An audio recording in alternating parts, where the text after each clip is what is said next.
Now then, we have one more topic, then we'll get into the comments. If you haven't given a thumbs up, please do. But here's the thing. We are now going to be talking about the second rideshare topic of the day. Yeah, I told you there would be another one. So for our final main topic, let's talk about Uber employees. Now, here's the thing. As Uber drivers, we all know that Uber has screwed you over and over and over again. First it was like a 10% fee, maybe 15, then it became 20, then 25. Then they did upfront pricing, so it was somewhere between 20 and 50%. And then they deactivate you unfairly, and then they say and hey, look, I'm going to even defend the anti-maskers. They say you have to wear your mask, and even though you should wear your mask, hey, if you're an independent contractor and you don't want to, maybe you shouldn't have to. I mean, it's your own business, right? But Uber controls you.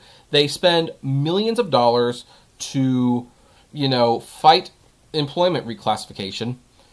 And then, of course, they famously fired over 3,000 people on a Zoom call.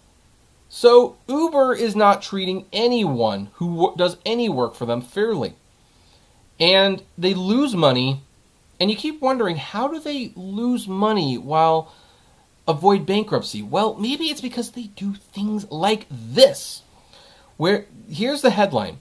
Ex-Uber employees are being surprised by big tax bills. They blame the ride-hailing company. Now, this is a very hefty topic. It's not one that I don't even know if I'm completely comfortable doing it myself, but we are going to try. We might have to read more of the article to figure out exactly what's going on. But here's the article by David Ingram. When software engineer Peter Moody went to work in 2015 at Uber, then one of the hottest companies to work for, he took a deal common at tech startups. A lower salary, but the promise of stock. Which, by the way, that usually works out very, very well for... That's how, some of these engineers become millionaires at an early age. It just is. It didn't turn out quite as he expected, though. Not only has Uber stock dropped in the past year, a normal possibility, especially during a recession, although it dropped when there wasn't a recession, Uber stock is never good. I would be very surprised if it goes above $45 ever at this point. But in the past few months, Moody and others who have worked at Uber said they've also been hit by huge tax bills, which in some cases may have wiped out the promised reward that led them to work there in the first place. The tax bills have been a surprise that some are just finding out ahead of Wednesday's tax filing. And Uber is to blame for the tax bills, former employees said, thanks to a little notice last-minute decision the company made in May 2019 in the midst of the pandemic. And I want to also add, shortly after, the U.S. government said that, hey, the tax deadline is delayed this year, which taxes are due today. So if you haven't done your taxes yet, you should. I did mine in February, so, I like to stay on top of that. But it's interesting that Uber did this when they were given an extension and screwed a lot of people. So anyway, they said Uber, in effect, shifted potential tax risk from the company to them and other current and former employees, from recent hires all the way up to executives. 5 former Uber employees, including Moody, said in interviews that they're angry enough that they're considering suing the former employer. Ray Gallo, a lawyer in San Francisco, said that about $200 million is at stake and that he has 60 people signed up for a class action lawsuit he's planning to file, although the matter may end up in arbitration, because of course it would. The situation raises the questions about the sustainability of the Silicon Valley model of paying employees. If other startups do what Uber did by shifting tax risk, the former employee said, fewer people will risk taking jobs for which they would be paid mostly in promises of stock.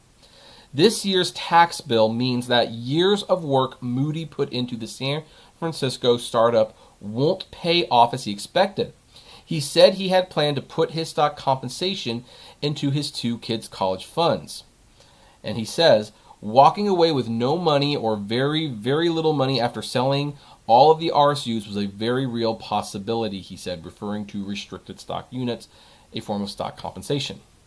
Uber spokeswoman Louise van der Laan said the company had no comment. Now that is actually really bad. Because how many times have Uber been sued or accused of something? Have they said, we venomously deny this, it's a great place to work? They try to put the best spin on it. There are very, very, very few times where Uber has actually just said no comment. One of the times where they had no comment was when rumors came up like, is Travis Kalanick being fired? And they were like, no comment. No comment. No, Travis is a great guy. We're working with him. Just no comment. So, this is not good. And it's actually a very typical Uber thing to do. I mean, think about it. If you're a driver, Uber passes on the cost of the gas to you. They pass on the cost of the water to you. The insurance, you got to get your own insurance. You need to get rideshare insurance for that, for in between the trips. Health insurance, no, that's on you. Everything is on you, but then Uber gets to say, oh, but the rates are going to change, therefore you're going to be taking less money. All these things. And even on Uber drivers' tax reports, Uber pays you something and then deducts it right away, but you're still paying taxes on it. And that normally hurts what you could get back from the government. So this is not strange for Uber, for that they, do some paperwork and they file things around, and then all of a sudden the drivers are holding the bag. Well, now it appears the Uber employees are holding the bag through these taxes and the bonuses that they might have gotten from the stock options isn't really going to be much of a bonus anymore. Now, it should be noted that if the stock was doing incredibly well, then they would still get a pretty nice little bonus. But the fact that Uber is rearranging things to put the burden on their employees, therefore cutting into the bonuses that they should be getting, like, it's not the employee's job to keep Uber afloat. It is Uber's job to keep Uber afloat. And they will screw every single person working there to get ahead of this game and to make money for themselves. And it's pretty sickening. And yet there are some people who still love Uber. There are still people who love Uber and they don't care and they want to continue. So that's what's going on with Uber. And I know some of you out there are probably going like, well, I don't care about the employees because they don't care about us. It's like, well, here's the bigger point. The bigger point is Uber is just not a reliable company. If you're working for Uber, you have to have your backup plan. Like we talked about it earlier with Lyft, and now this, like you have to have your backup plan. These companies will not protect you. They will not protect you. And the sooner you realize that, the better off you will be in the long run. But anyway, I would like to know what you think of this story. Think this is wrong what Uber's doing? Do you not care? Maybe you think this is right what Uber's doing. That would be an interesting comment. I'd love to know. Comment below. Like, favorite, share, subscribe. And as always, flame responsibly.